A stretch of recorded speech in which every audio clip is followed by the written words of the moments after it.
Also friend Stanislav Shmelev from Oxford University. You have in your folders references to his stories. I very much warmly invite you to read them. Mikhail, did you announce the prize scheme? Not yet. Not yet. So I can announce the prize scheme. At the end of the course, we will have, of course, presents for all of you. Not at the beginning of the course, so that you don't see it as a kind of bribery. But at the end, which will be the reward for your efforts. And we try to make it a little bit more diversified, so for the best work and best inputs, activity, and so on, we have better presents. And the most precious reward is Stanislav's book. He will be talking about, as you see, sustainability and qualitative defined sustainability. And please look at this topic and this particular lecture as gradual transition from the general topics of sustainable development, economic policies, political aspects, to quantification, and the afternoon will have a continuation of this topic with sustainable development indicated by lots of Linda. Stanislav? Thank you so much. Thank you so much. It's a great pleasure to be here. I'm so delighted to be able to present these new ideas and present the ideas of ecological economics. To begin with, I would probably like to tell you a little story. And this will bring you back to the end of the Middle Ages, the Renaissance period. And there was also a paradigm shift happening, a scientific revolution going on. And there were several ways of dealing with it. There was one person, namely Giordano Bruno, who was very open and active and who was really running around and telling everyone that, hey, the Earth really does rotate around the Sun. And he was very unfortunate because he got burned. So there was another chap working in Krakow whose name was Nicholas Kopernik, and he was so much wiser. He never spoke about the things he discovered openly, and only published his volume after his death. I would very much like to wish us, ladies and gentlemen, not to face such a difficult choice in these matters. We're always confronted with the situation when we people who speak about sustainable development are seen as some kind of outsiders who try to impose a new paradigm on very rigorous economists and people doing political analysis. But I'm really hoping that there will be some change coming. And a lot of the initiatives, be them at the UN level or at the local level, in the field of science, in the field of economics itself, would show us that something is definitely happening. Well, ecological economics is a relatively new interdisciplinary field which appeared in the 80s. At the end of the 80s, there was the first issue of a journal called, Ecological Economics, published by Elsevier. I would like to ask you if you could possibly raise your hands who of you have heard about ecological economics. Don't be shy, come on. One, two, it's not three, punishable to talk about it. Okay, so if I ask more difficult questions, how many of you read ecological economics will be probably quite a fewer hands. And okay, could you mention what was it that you read?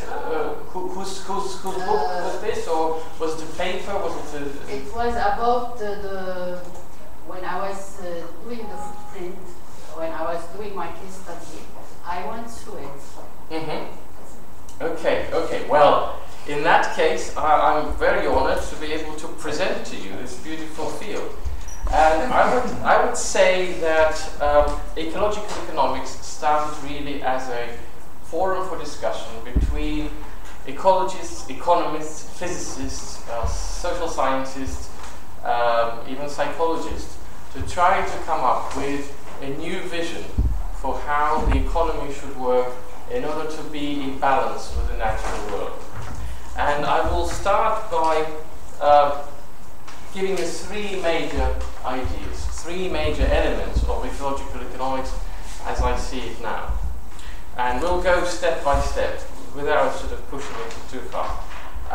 First of all, I find it absolutely crucial for the students to get the bigger picture vision just immediately when they start doing their undergraduate studies in economics and management. By bigger picture, I mean the fact that the economic system is really embedded into a range of natural cycles, and it's part of the wider environmental system. And these cycles are water, carbon, sulfur, and nitrogen, and phosphorus, and a whole range of other metals and so on. And we really need to understand to which degree the economic system affects these cycles. And this is extremely important because for the past sort of 5 or 10 years, most of the attention of people in the research community focusing on environmental issues has been focused on just carbon. Yes, climate change is an extremely important problem, and we've just been discussing, there is an interesting report published in 2012 about the climate change in Russia in 2011. And if you look at the Arctic regions, you will see that the temperature change from the average of 1960 to 1990 today, well, in 2011, is 8 degrees. And they do it in a very sort of rigorous way, looking at the, quite a detailed setting. What puzzles me about this issue is that we've got the international process where we've got UNFCCC and the IPCC reports, and they're published only every 5 years, and there is no one hub where all the current data would be collected and available in real time. Because 8 degrees is not a joke. It's a really serious thing. It's an important thing, and we should be prepared and we should act accordingly. So, but the complexity comes here. Carbon is not the only thing that we should look at when we look at the economy-environment interactions. There are things like water, there are things like natural resources, depletion of forests, and I will show you in the next slide, the diagram which is really the beginning of this book that depicts the interactions between the economy and the environment in the way that I would like them to be seen by undergraduates who take courses in economics. The second most important element from my point of view is the assessment of progress using multiple dimensions. And I'm extremely pleased to find out a little note about the assessment of sustainable development in Armenia, which adopts a very similar perspective by taking all these little dimensions into account and collating this information into some kind of core to process it and to analyze the development process. So new methods for measuring progress based on multiple criteria, multiple dimensions. And finally, the decision-making tools, the tools which help decision makers and support the process of arriving at a decision. Methods that help you to understand the case, to compare various alternatives, be it investment projects or industrial projects or infrastructure projects or various forms of social intervention and so on. And multi-criteria tools as the set of instruments opposed to cost-benefit analysis in ecological economics has been adopted as the main set of instruments. And I find it extremely important to emphasize that when you look at the real cases, the real projects, the real choices, you always are faced with multiple criteria. Imagine this very simple problem when you are choosing a new house where you will live. Are you interested in just the price? Does it tell you everything, regardless how high it is? No. You don't judge, you cannot make this decision based on price alone. You will look at the amount of green space around the house, you will look at the height of the ceilings, you will look at what's on the floor, is it wood or is it something else? You would look at the proportions of the rooms, you will look at the infrastructure, you will look at the schools, the shops, you know, all the rest of it.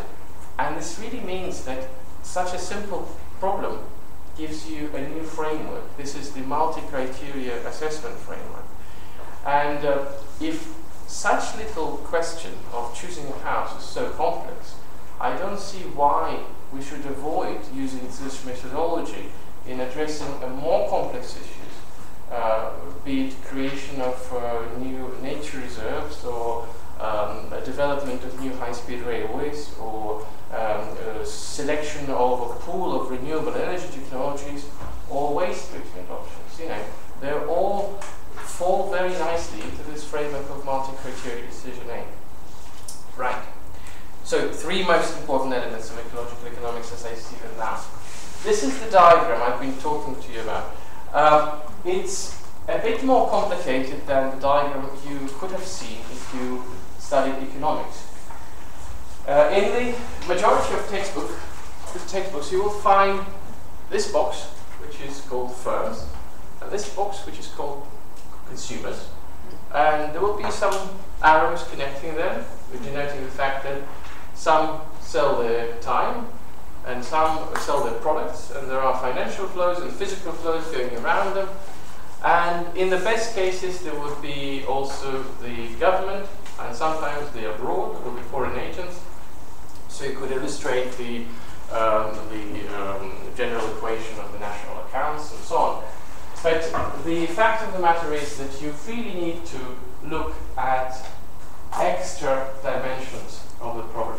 You really need to look at the capital stocks. You need to look at the energy generation as a separate module, because first of all, it has been known for the major cause of harmful CO2 emissions, and then it uses water to a very significant extent, and it's really important to understand how this underpins the whole set of economic sectors.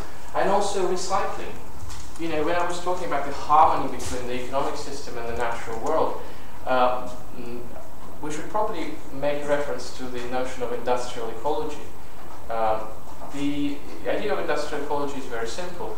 You've got the natural systems and the hierarchies within natural systems, and how different types of organisms have been linked through food chains and through energy metabolic processes. And it happens so that the wastes, the products of activity of some organisms are being transformed by other organisms in the system, namely bacteria and microorganisms. And in a way, the natural world evolved so that it could, you know, really circulate all these material flows and carry on without too much, damage to itself. When the economic system has been designed, or when it was evolving on its own, nobody really thought about this. So people developed a whole range of substances, like plastics, for example, which nobody knew how to bring back into the system, or process, or recycle. So this gives you another important dimension of closing that loop and making sure that the economic system somehow resembles the natural flows, which would allow it to carry on. If you see the yellow box denoting the economic system, it's firmly embedded into a larger green box, which represents the environment. And this is very, very significant in the sense that everything that we do in the economic system is supported by the environmental system. We've got only one connection with the outside world, which we can acknowledge openly. This is the energy coming from the sun. And then everything really happens now, or happened before, within ecosystems, because we've got the processes of generation of oxygen, which we breathe. We've got the purification systems, which work in wetlands. We've got a range of renewable resources that come from the fact that natural forces move, be it wind or water or any other substance. And we've got also such important issues as public health, and we should not forget that we also are part of the natural world. So, in a way, it's extremely important to acknowledge that economic system is part of the environment and not the other way around. And there's a famous anecdote about Herman Daly and his work at the World Bank when he was putting that in a report a similar way, and they were trying to erase the outer boundary, thinking that this is just an artificial sort of decorative add-on, and he was returning the paper with comments that it should be in. It's absolutely crucial, and it's an important element of a framework that has to be understood. And I'll be so much happier if I saw this in the undergraduate textbooks in economics for the first year students, and the first thing they come to their course, the first thing they should see is really a diagram like this, because this way they will be stimulated to think about new models of corporate activity and corporate strategies, new models of macroeconomic development, and this would stimulate, I hope, your thinking onto a good path. Now today I would like to talk to you about sustainable development from two major viewpoints. From the point of view of structural economic analysis, so we will look at the sectoral structure of the national economy, how things are related, what are the connections between production of computers, purification of water, education, healthcare, public administration, and so on. The second part will be devoted to the dynamic aspect, and these with the spatial element are probably the most important dimensions to the sustainability discourse. So, how many of you have heard of input-output analysis? Okay, right. Are there any economists? Yeah. No. Okay. Right. Okay. So, then it's an honor for me to introduce to you a work which comes from a Nobel Prize winning economist, Vasily Leontiev, who was born in St. Petersburg and later on worked at Harvard and University of New York, and was really famous for designing a new method for representing the national economy as the set of interlinked sectors. So he assumed that you could represent the national economy by a table or a network of connected types of activities, and these activities, from the very simple ones, are obviously agriculture, energy generation, manufacturing, services, and he went on to consult the major economic powers onto how to set up their national accounting systems and how to improve their national macroeconomic management. And it's really exciting to know that he went to two most successful countries in the 20th century, and those were the United States and Japan. And he made sure that they had the most detailed input-output tables ever. So both the US and the Japanese tables number from 400 to 500 sectors each. And that gives you an incredible amount of detail to understand what's really going on in your economy. So you could really differentiate between the production of paper to the production of plastics to the production of leather to maybe primary and secondary education. And it really helps you a great deal because you could look at such things as, first of all, economic impetus, and we will talk about the Keynesian mechanism today. We could talk about the resource users associated with all these sectors. This is incredibly important because without actually looking at the structure of the economy, concentrating just on the macroeconomic aggregates such as inflation and GDP and interest rates and maybe employment, you will never get the actual picture and the vision of what's going on in your particular economy, how to improve things, what could be done. So this little table shows you an example of what Linkage was producing. And this is a very simple case.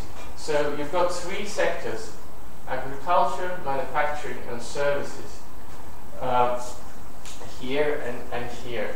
And essentially what this table shows is how much output of each of these sectors is used in each other sector. So for example, 350, let's say, million pounds or any other monetary unit of manufacturing products are used in agriculture.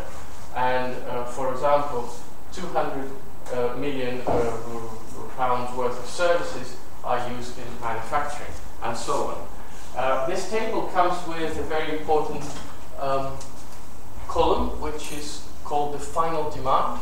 And this final demand is usually composed of several sub-elements, which normally include household consumption and investment, and also the interaction with other countries. Here you've got some inputs into the production processes, and these come in different forms. So in purely sort of economic form, in the form of imports, and then in the forms of different factors of production, such as labor, such as natural resources, such as water, and so on. And if you're interested in finding out the environmental effects of your activities, this will be recorded here in the form of emissions of CO2 and other harmful substances, or maybe waste, solid waste, and so on. This is an incredibly powerful methodology which is really applied all over the world to understand the true macroeconomic implications of certain changes. So with the help of this type of thinking, you could ask questions of the kind: what will happen if the demand for renewable energy quadruples? Well, hypothetically, because renewable energy currently is not in the tables. That's a very important thing. Or you could look at what will happen if the demand for biofuel increases. What will happen if the investment into oil production increases, or something like that? So it's an extremely useful methodology. And in this part of my lecture, I will try to show you the very current results, which were obtained by the analysis of the UK economy, which currently is represented by 123 different sectors.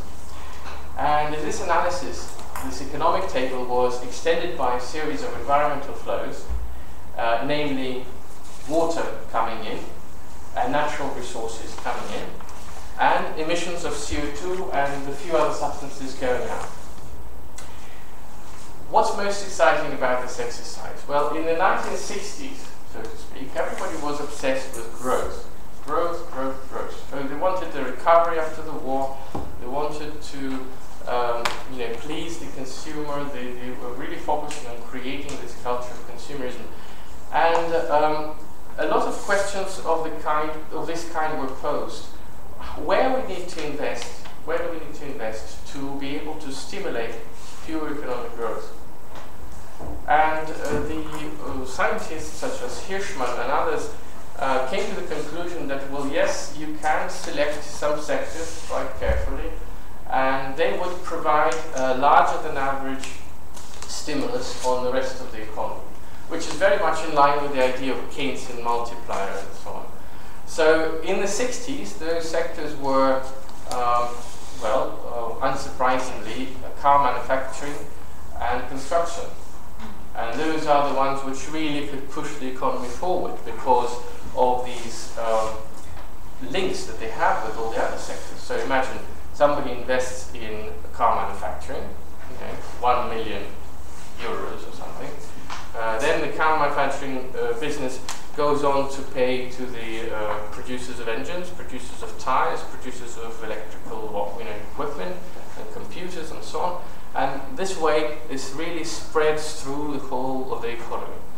The fact of the matter is that different sectors are linked with all the others in a completely different way. And I will show you in a second a few network diagrams that really illustrate this point. And you'll be surprised to see the diversity that is there. So, just to give you a few examples, I'm not sure how you can see it from the back, but this is the energy sector, and this is the energy sector itself. This whole network is composed of 123 sectors from the UK National Statistics. And here you have 2 degrees of connections. Do you remember this famous saying that, you know, you are within 3 handshakes of, you know, with this president and that president, right? So this is the energy sector, and these blue sectors are the first order connections, right? So the energy sector is really connected really well with the rest of the economy. And these orange ones are the second order connections. So they are connections of these blue sectors, right? If you look at others, you will see a completely different pattern. And I will just relatively quickly go through it to give you a flavor of the differences between those types of structures and those connections. Usually, well, see, this is public administration and defense. So relatively few first order connections and then a lot of the second order connections. Medical and precision equipment, health and veterinary services, social work, so only 2 first order connections here. Education, really well connected. Research and development, printing and publishing.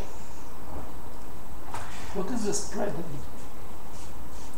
This is the network diagram, which is designed with the help of a software package, the name of which escapes me right now, but it's, of course it's written in my papers. I should remember it, I don't. But the trick is that you connect the sectors with arrows only in the case when there are significant economic transactions. You could impose a specific threshold, so to show me only the transactions which are more than, let's say, 10 million, because you know, there is a degree of complexity that you can't really absorb within the diagram like this. And here you see the first order and second order connections. It's extremely useful as a tool to really get to know a particular national economy, because if you look at, this is Britain, but if you look at Nigeria or France or Burkina Faso, they'll be remarkably different. And this way, it's actually it's a French methodology. It's not used so much in the English-speaking world, unfortunately. But I find it extremely visual and intuitive and useful as a tool to as a first step to get to know a particular economy of a particular country. So, going back to the sustainability discourse, in the 60s, as I mentioned, they were looking at forward and backward linkage coefficients. So, the factors which will tell you to which extent investment in a sector X will influence other sectors upstream and downstream. Yes, through the chains of relations which I've just shown you.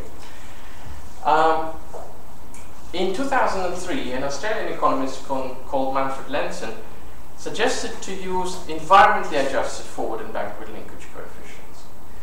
And I really liked this idea, and I thought that, well, this is remarkable. So you could not only look at the economic direct and indirect effects, you could look at environmental and ecological direct and indirect effects. So you could look at the resource use, both in this sector, and across the whole economy. You could look at the CO2 emissions produced by this sector and influenced in the whole of the economy. And those connections will be very, very different for all sectors. Well, and I thought, well, how could it help us in this finding, key to the sustainability dilemma? Here it comes, the new method for the analysis of choices in sustainability applications, the multi-criteria decision aid. The way to balance ecological, social, and economic dimensions. With the help of multi-criteria decision aid, you could study the problems, help to justify the choices, work with stakeholders, work with multiple criteria, and compare the alternatives on all these criteria simultaneously. And I thought that it would be amazing to bring these two together and see what happens. So this is exactly what was done. So I've calculated a number of forward and backward linkage coefficients, which were first of all purely economic, and then adjusted for various types of flows. And then I plugged all this information into the multi-criteria decision aid program, which compared all these 123 sectors from the point of view of sustainability, in this case, meaning the balance between the economic Keynesian push and the reduction of environmental impacts, both directly and indirectly. And this is what happened. So, well, this is just a little abstract piece. It's more of an artwork rather than anything else, but it shows you the UK economy and all these different dimensions. So economic output, consumption, direct abstraction of water, public supply of water, resource use extracted domestically, and emissions of CO2 and methane on a logarithmic scale. It's a lot of information in one place, but you could zoom in and compare different sectors. It's just a way to put everything on one page. It's very difficult to do it otherwise. Okay, so 123 sectors are represented in these diagrams as little bubbles, and you see the adjusted forward and backward linkage coefficients, which show you the extent of relationships of these sectors with all the others from the point of view of, in this case, the purely economic links, right? The Keynesian multiplier effect and Keynesian push. The effects from the point of view of CO2 emissions, resource use, NOx, water of two types, publicly supplied and directly abstracted. And these are the results. And when I got the results, it was extremely fascinating to see this. If you remember, a couple of weeks ago, in a country X, without naming it, 140 billion local currency was given to the banks, again. And with all honesty, I'm not totally persuaded that this is correct from the macroeconomic point of view, especially from the point of view of tackling recession, from the point of view of creating a new green economy, creating new jobs, and so on. This is what the results showed. The results really showed that at the top of the hierarchy of sustainable sectors, in terms of the balance between the economic and the environmental dimensions, are the following: E, which is letting of dwellings, K, which is health and veterinary services, L, which is social work, J, which is education, and M, which is recreational services. For me, it was a remarkable result, because this was the justification that the investment in these areas is right, not for some kind of abstract moral reason, but for the reason of sustainability. These sectors can actually provide a Keynesian push to the economy and help it to recover after the recession. And also, they would not impose significant restrictions on resource use, and they would not cause emissions, both directly and indirectly. And when I was giving this presentation somewhere, somebody stood up and said, well, hey, but that's obvious. And I thought for a second, and I thought, well, no, that's not obvious. Can you see banking there? Yes? No, well, banking is not there for some reason. So there must be somewhere. Well, it might be somewhere lower down. But not in this graph. Not in this graph. So banking and finance, well, it's C, 100. So it's here, but it's not at the top. And that's the point. So usually now, sectors like education, healthcare, social work are all being told to tighten their belts, right? And I'm arguing that this is is wrong. So they are the possible drivers for the future successful, sustainable development. That's my short message. Okay, so the dynamic aspect. The dynamic aspects of sustainable development. As you know, the United Nations published in 2007 the latest document on indicators for sustainable development.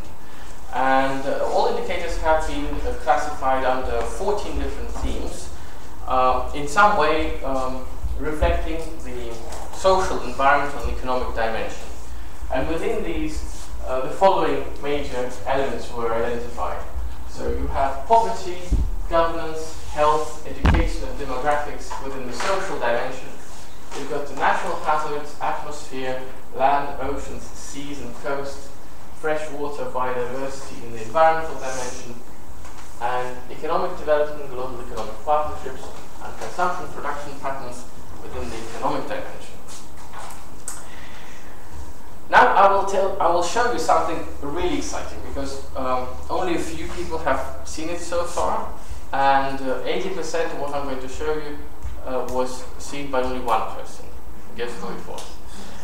Okay, so, and we will be talking in terms of different sets of sustainability indicators and different countries. We'll be talking in terms of a very small, compact set of only 3 indicators, right? And it's denoted in the first line.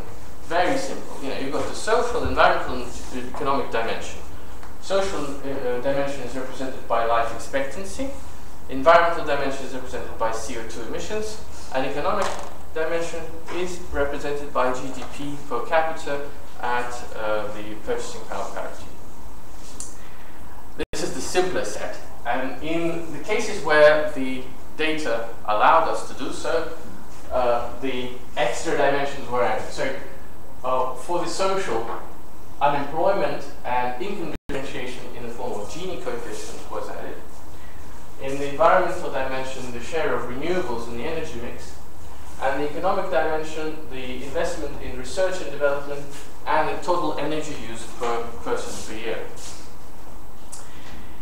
And, well, this is just a little reminder. This is the distribution of global GDP. The trouble is that for a number of years, the politicians, the media, the economists have been obsessed with increasing GDP for the sake of increasing GDP per se. And they failed to observe the fact that the increase of GDP as such comes with a range of environmental and social problems, such as the depletion of resources, environmental pollution, destruction of biodiversity, climatic change, poverty, wars, and unhappiness, among other things. And this started to be changed in the 1960s and 1970s with the work of Herman Daly and others, who really introduced the new types of indicators, such as the Index of Sustainable Economic Welfare, which was saying that essentially GDP doesn't take into account a lot of important factors, such as the resource depletion, such as the value of labor at home, which is not currently part of the market. You know, things like the effects of accidents on the road, the urbanization costs, the pollution, and so on. So this all started to be part of the discussion in the 1970s. And as you can see, you know, various steps in this journey were made in the form of Human Development Index, in the form of adjusted net savings, which is calculated by the World Bank, in the form of Index of Sustainable Economic Welfare. And I also tried to do my bit by suggesting some tools which could use multi-criteria methods. And we have published one article in collaboration with researchers from the Autonomous University of Barcelona in Spain, focused on the application of a possible methodology to Austria. And I published another article focused on the multi-criteria assessment of sustainability with an application for Russia, which has been the cause for concern and the source of inspiration for a lot of this work to a large extent. And show you something really new now. So from what I've discovered so far, it seems that the countries that I looked at could be grouped into three major categories. So first of all, well, what multi-criteria decision aid gives us? Well, it gives us the opportunity to compare various years, various points in the realization of a development process with each other from the point of view of multiple criteria, which we've just described, and see to which extent we could talk about sustainability trends, to which extent we could talk about the domination between several years, to which extent we could say that some points in the development process were more sustainable than the others. What is the proper scale for the assessment of sustainability? Is it a nominal scale? Is it an ordinary scale? Is it a quantitative scale? All these questions are still very much open. But the conclusions that I came to were roughly the following. There are several countries in which the environmental social policies were embedded into the economic policies to such an extent that there was a relatively strong degree of harmony. And I will show you what is meant in a few diagrams in a second. And of these, I could probably mention Germany, Sweden, and the Netherlands. There was another significant group of countries in which the overall positive trend was observed, but were much more pronounced fluctuations and higher uncertainty in evaluations. And these were UK, France, Japan, Switzerland, Canada, United States, Singapore, Thailand, and Costa Rica. And now the BRICS, the so-called BRICS countries, and the developing countries that are also coming to the fore, are really characterized by this strange phenomenon of the turning point, where the process, if you put a significant value on the social and environmental dimension, the process of development goes in the positive direction, and then there's a turning point after which the overall direction of the train changes. And I will show you how it looks like in the diagrams. So let's start with China. I will show you for each country, mostly for each country, I will show you a set of diagrams which will be structured in the following way. So first we will start with a very simple three indicator set, right? The social, economic and environmental dimension, life expectancy, GDP per capita, and CO2 emissions, right? We will look at this case from two viewpoints. The pleasure of this methodology, which is called the original name is something like ASPID, the analysis and synthesis of indices under the information deficiency, comes from the fact that you could adopt various perspectives, and you could assume that you look at the case from the point of view of GDP aficionado, and as in the first instance, and then in the second instance, from the point of view of a person who values CO2 emissions reduction and the increases in life expectancy more than just the increase in GDP. It doesn't mean that they would not accept the increase in GDP if these things are improving. And this is the whole point of the argument. So what is the quality of the development, right? So you're not interested in sheer numbers on the paper, but you're interested in the quality of the development process. Okay, let us look at China. This is what happened from 1995 to 2008 in three criteria sets. If you think that GDP is most important of all three. So, if you tilt your head slightly towards the right, you will see the trend, right? Each consecutive year from 1995 to 2008 is better than the previous one. Fine, everything's great. Well, if you look at the situation with the eyes of somebody who thinks that the reduction in CO2 emissions and the increase in life expectancy is more important than just the increase in GDP, then the situation is different. And this is what I've called the turning point. So you've got a situation where, you know, the development overall, on the whole, has a positive trend, and then somehow the economic growth brings with it significant increases in CO2 emissions and maybe not so pronounced social improvements. Okay, the second type of data set will have 8 indicators. Remember that table where you had extra ones for unemployment, the Gini, and then the share of renewables, and the energy use per capita, and investment in science and research. So China, the 8 indicator set. Yes, well, this is a little mistake. So this is the priority of GDP, right? And this is what the development looked like if you consider GDP to be the most important of all indicators. So there's something interesting going on here, and then after 2003 there is a positive tendency from the point of GDP growth. But if you look at the situation with 8 criteria from the point of view of priority of social and environmental dimensions, you will see a slightly different pattern. And this is very interesting, because now with numbers, with the formal methodologies, you can really see you know, the changing patterns in sustainability assessments. Okay, now let's look at another big country, United States. If you look at the 3 indicator set and the GDP priority, right, economic growth, everything is good. So red line is GDP growth. These little lines, Yes.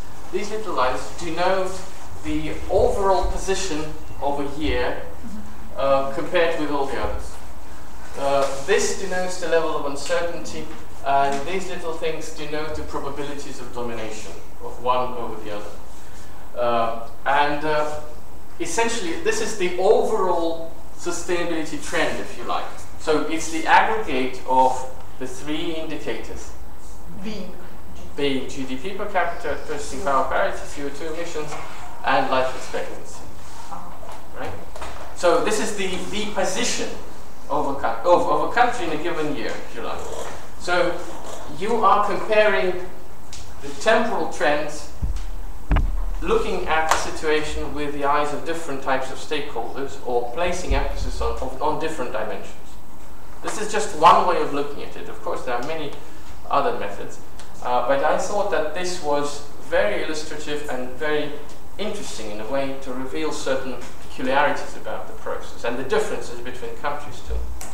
Okay, so if in a 3 criteria set in the USA we assume that CO2 emissions reductions and increases in life expectancy are more important than GDP increases, then we have this pattern. It still has to be analyzed properly. You know, it's very raw. It's just off the press. But how do you combine these 2 indicators? Just by multiplying them, or there is a formula? Okay. Well, unfortunately, it's very.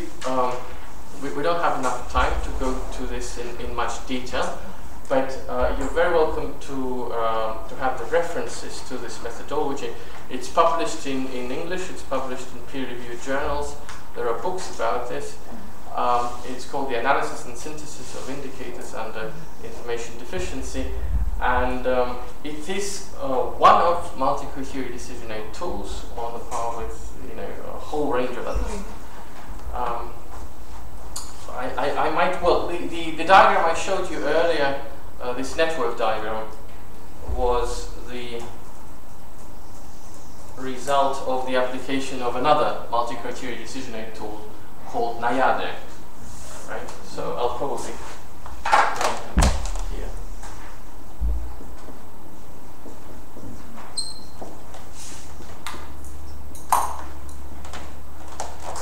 Right. And there's a whole range of others.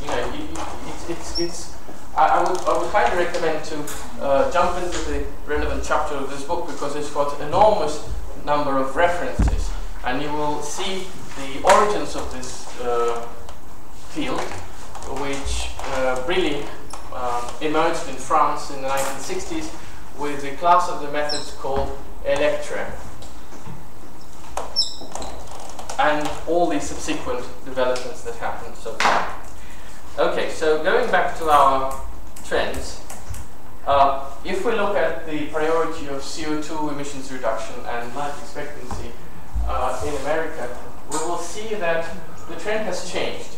It's not so straightforward anymore, and although there has been quite an improvement in the recent years, overall it wasn't such a straight line. If we look at the 8 criteria sets and the priority of GDP, this is what we will see. And the 8 criteria sets with the priority for CO2 emissions reduction and life expectancy will give us a slightly different picture again. Sorry, can you repeat the red lines, what they... Okay, so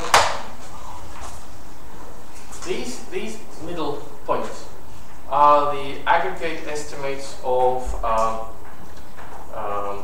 the importance of a particular alternative, or the relative sustainability ranking of a particular alternative, if you like. This is the estimate of uncertainty that there is due to the fact that some indicators might be better than some others. And this is degree of the probability of domination of one over the other. So in some cases, it's very obvious. So you know, some alternatives are definitely better than some others, but in some cases there is some uncertainty. Okay, let us look at Brazil.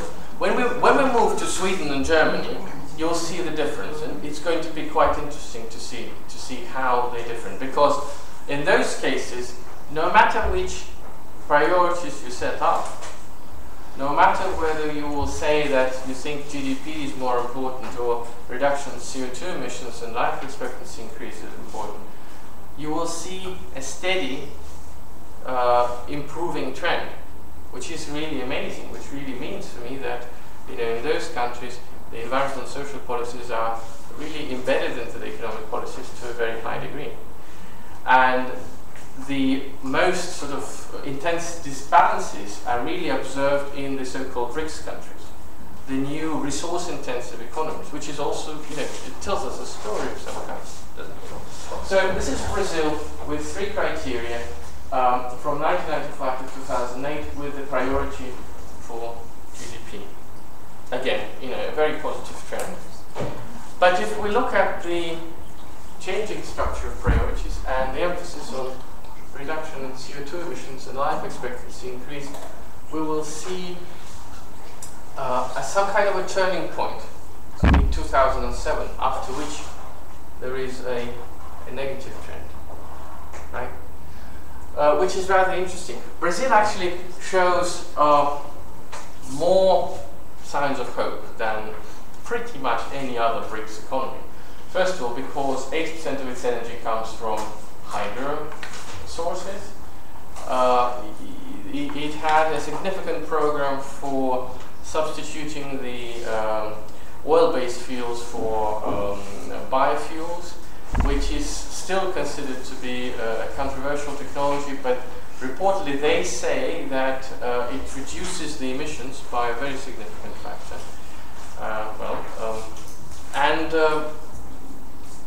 This must have an effect, because compared with other countries, on a per capita basis, the emissions are quite low.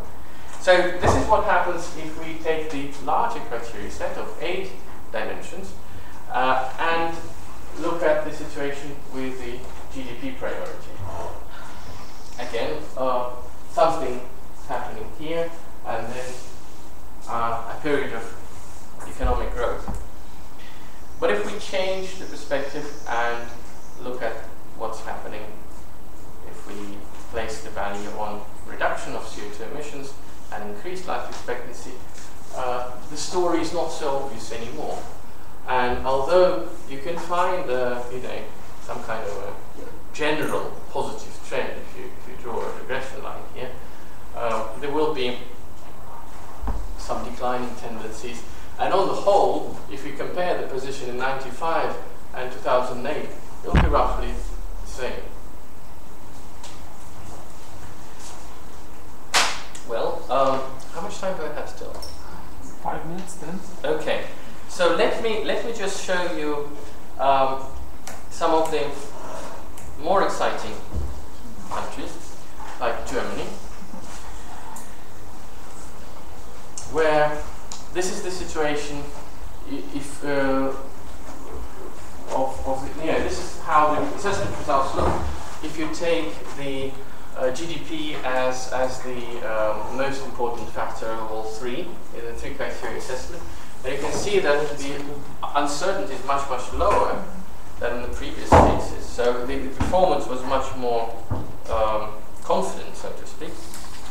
And this is what happens if you change the priorities and put a weight on CO2 emissions reductions and the life expectancy increase. Again, the uncertainty is very low. The position of 2008 is better than 2007, which is in turn better than 2006, which in turn is better than 2004, and so on. So there's a very distinct positive. In fact, if you look at the CO2 emissions trajectories, it's probably one of the very few countries which managed to actually reduce them, compared with many others. So this is what happens if we have an 8 criteria set and the GDP priority.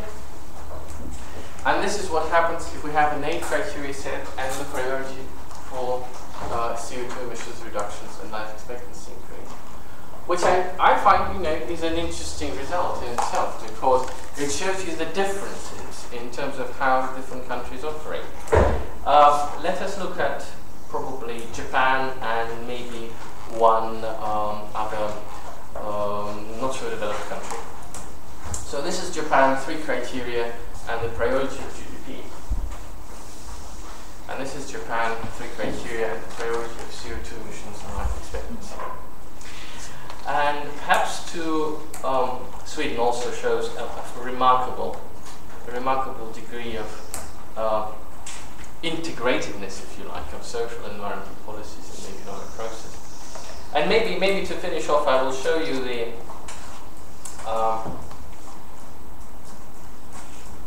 case of, Costa Rica and Peru. So Costa Rica with 3 criteria and the priority of GDP, again, economic growth over the past 15 years. If you look at the more integrated type of assessment with an emphasis on social and environmental dimension, there is almost a turning point in 2000, after which things are sort of not improving so much. And in Peru, similar thing happens, and also, you could really build a case on this basis, that in some cases there is a harmony, there is a high degree of integration between policies, and this is what I find extremely fascinating. Many cases have shown us that various departments work without very much cooperation with each other. And sometimes people are saying, well, this is transport, this is not my business, I'm dealing just with the quality of air. This is waste, this is not our job, we're dealing with green space, so to speak. And in fact, the key to the solution of all this mess is really working together, looking at systemic links, finding the intervention points, looking at side effects, looking at feedback loops, positive and negative feedback loops among all these dimensions. And this is one of the most fascinating areas of research today, and this is what I would very much like you to explore in the future. What can I say else? Well, we decided to run a short 1-week summer course in ecological economics in Oxford. So if you or your colleagues would like to take part, please get in touch. It's going to happen from the 20th to 25th of August this year. And of course you're welcome to see the books now, because you're physically here, and some of them will be lucky enough to get them afterwards. Thank you so much. Thank you.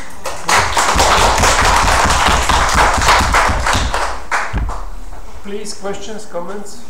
Yeah, just for the verifications. I understood the first set of charts, the interdependencies, and that seems to be very useful and applicable. But I'm sorry, I didn't quite understand how we connect these, these statistics. How do we interpret them and how do we use them? I mean, can you give a proper or an actual example of one of the countries? What does the graph tell you about what's happening on the ground, and how do we use that information to improve anything, and what do we improve? Okay. Do you mean the dynamic charts? Yes. Yes. Okay. I've got a whole range of other presentations here. The source of inspiration and the reason for concern comes from the analysis of the Russian case, which showed a lot of uncertainty in terms of which way the development process was going, especially in the end of the 90s, in the beginning of the 2000s, and so on. And I looked at the whole range of sustainability metrics and measures, including adjusted net savings, including index of sustainable economic welfare for other countries, it's not available for Russia, including various other metrics and human development index. And it was absolutely striking that they all pointed into completely different directions. And my main question was, what was really going on? What was the direction in which the development process was evolving? Was it towards, well, I'm now using very, very unprofessional terms, more sustainability or less, right? No, more or less, first of all. In the assessment, you could pose a question, well, what is the result from the point of view of stronger sustainability or weak sustainability? I'm not sure if you're familiar with this concept, but weak sustainability implies that you can trade off easily. Strong sustainability implies that you really want incremental improvements in all dimensions. And so this puzzlement was the driving force for this whole research. And I've tried so far quite a few different multi-criteria decision-making tools. They all are extremely helpful in telling you how to make sense of the situation. The main challenge is that you've got too much information at hand. Yes? You've got too much data. You've got dynamic data sets of CO2 emissions and water use and forest cover and Gini indices and unemployment and macroeconomic variables and whatnot. How to make sense of it all? Well, I found a way by plugging them into the multi-criteria decision-making framework. And for me, it works remarkably well, because this way you could really say, what is the sustainability trend that you see in front of you, right? You can say, has it become better than it was 10 years ago from the point of view of sustainability and synthesis of all these three dimensions that we've been talking about. Of course, later on you could pose additional questions. You could superimpose these trends onto information on various policies, taxes that were introduced, and so on and so forth. That's the next step, right? But this is only the beginning. But you're right in asking this question. Yes? Stanislav, thank you so much. If you could go back to the chart that the yellow one, industry and environment, that you referred to, that Herman David in the bank was struggling with. Yep. This one, yeah. Actually, he was struggling in the 90s. It was quite some time ago. And you mentioned systematic solutions and that this should be part of education. There is an overarching strategy, the zero-waste strategy or zero-waste economy, which should be included in this chart that especially not through recycling, but prevention. So already when we design any product, we should design in it how to prevent waste.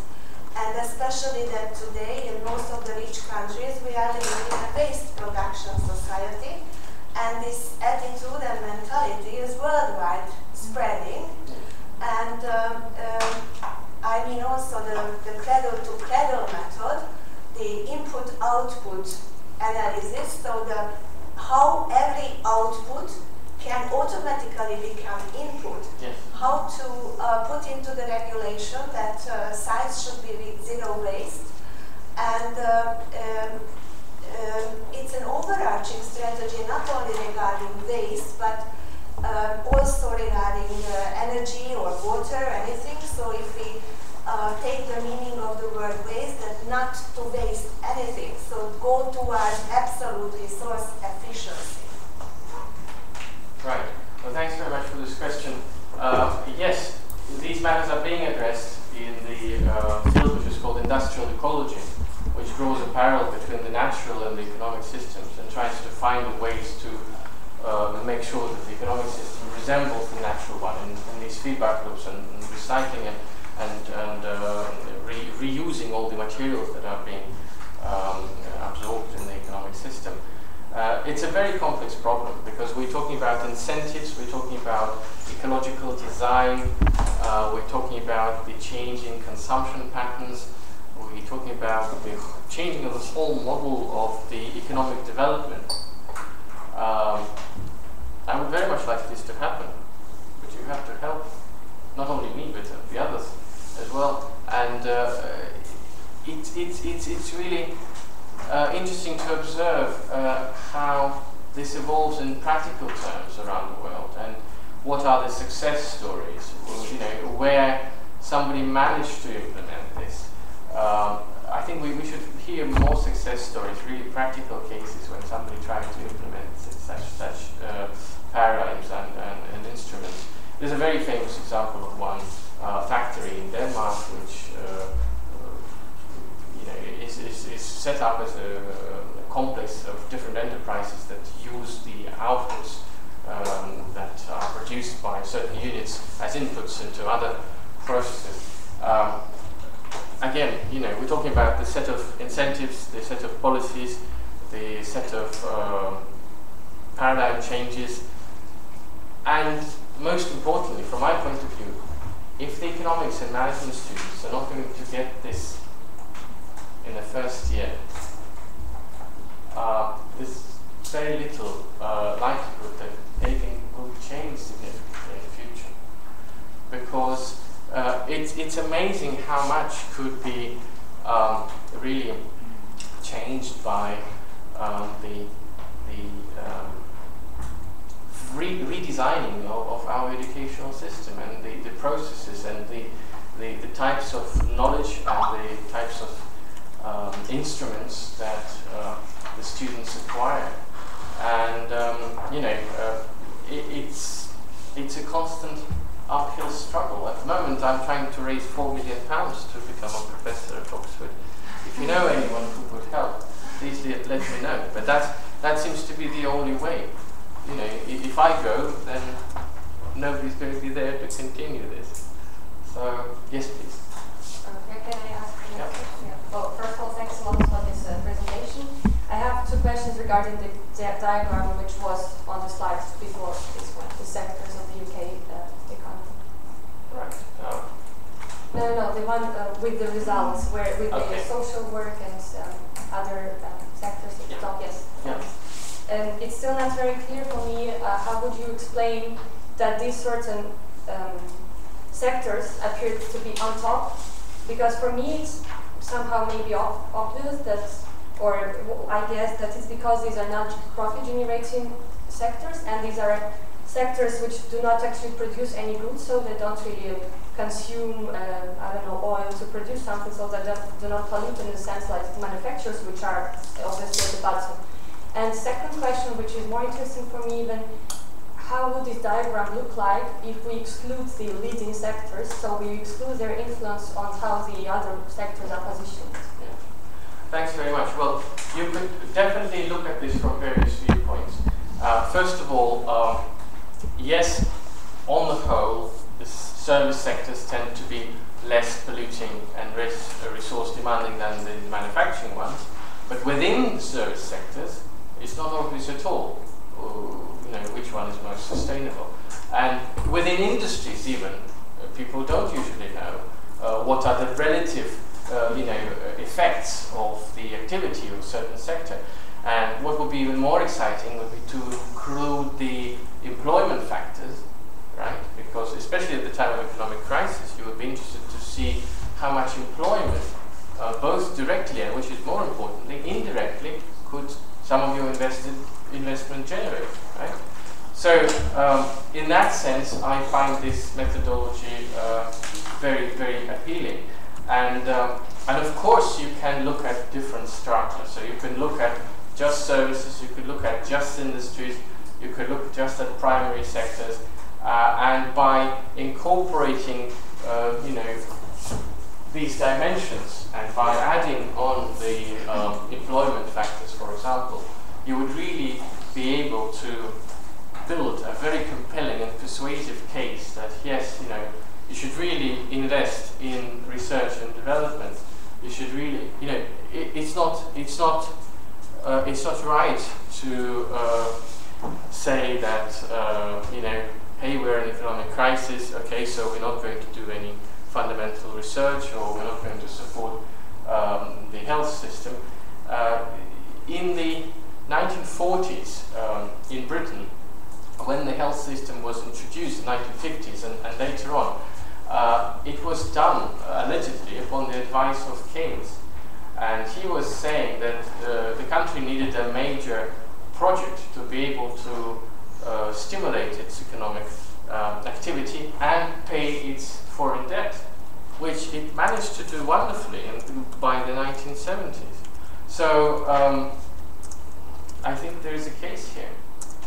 Sustainable development is about investment in education, healthcare, social work,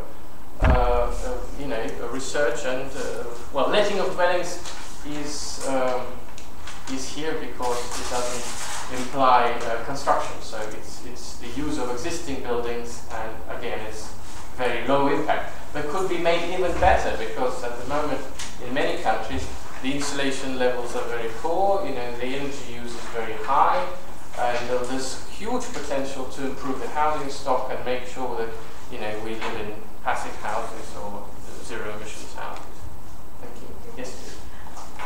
Do you have a comment, have a question regarding the incentives? Because you mentioned that sustainable development is about investments in education, in system, in technology, etc. But the thing is that how and who should create the incentives? Because, for example, in my hands there is a pencil which is written. Pencil is made from recycled CD cases.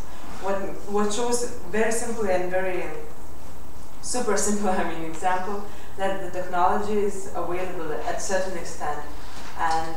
But then you go to the shop to buy and you see the price, which is like triple, let's say, from the regular pencil. And then it's a family who maybe has 3 kids and they're trying to make their living besides, and schooling. Today we all know how the things for schooling cost. So how, and then we come again to education and incentives.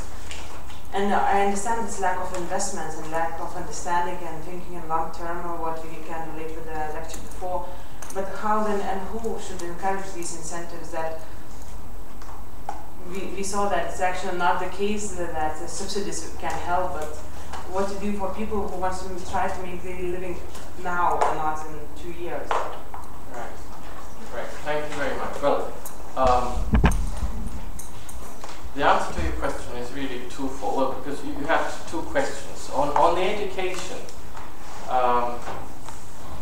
These areas fall under the banner of public goods, which are supposed to be more efficiently managed by governments. However, unfashionable it might sound today, but that's the case. And the green policies also should be somehow initiated and pursued by governments, societies, where the nation state has the prerogative to issue those regulations and policies. We have seen cases, like in the US, when the local government was much more influential and successful rather than national government in the cases of CO2 emissions reduction. You remember California and so on. So that could also work. But with education, you know, I see one way with the help of the government. With the help of the business, well, I'm not so persuaded that they're prepared to really step in with fellowships, with you know, endowments for professorships, which could replace the funding that is already there or complement it in some way. They might be thinking about it, but I just haven't seen, I mean, it's not in the press, I haven't seen so much activity. They talk about the fact that they want to be green and they want to be sustainable. How much of this is going to translate into real action? We will have to see. We'll have to see. They're very welcome to do so. I mean, it would be amazing, but will they do this? So, on the question of recycled materials in pencils, it's an example. I mean, yes, it's a very complex issue. If you look at countries which achieved remarkable success in terms of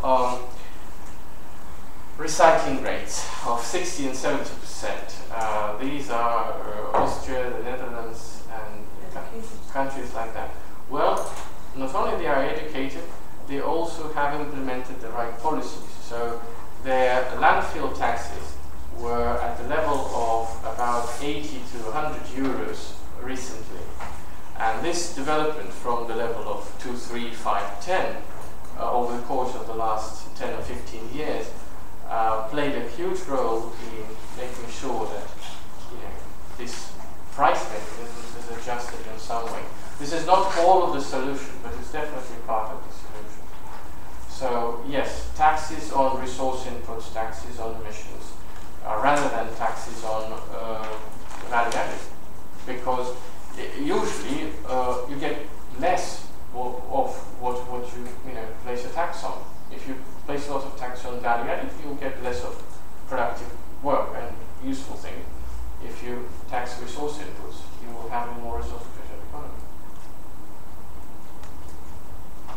I have a question about methodology, what you used for the second group of charts. When you compare countries, one chart is on the priority of GDP, and the other chart, let's say, environmental and social. What is the principle inside of this put in priorities? Is it like weighting method or? Well, this here it was done with the help of this tool, and you're welcome to get the paper, which is published in the journal called Ecological Economics. It's 2011. It's focused on Russia, and it uses the same methodology, and it goes into some more detail to explain and brings in references to original sources. The reasoning is that you, in a society usually is composed of different stakeholders. You've got different priorities, and you need to be able to look at the same case, at the same system with different eyes, to be able to see, you know, how somebody might see the same situation differently, to prove that there are more viewpoints than just one. And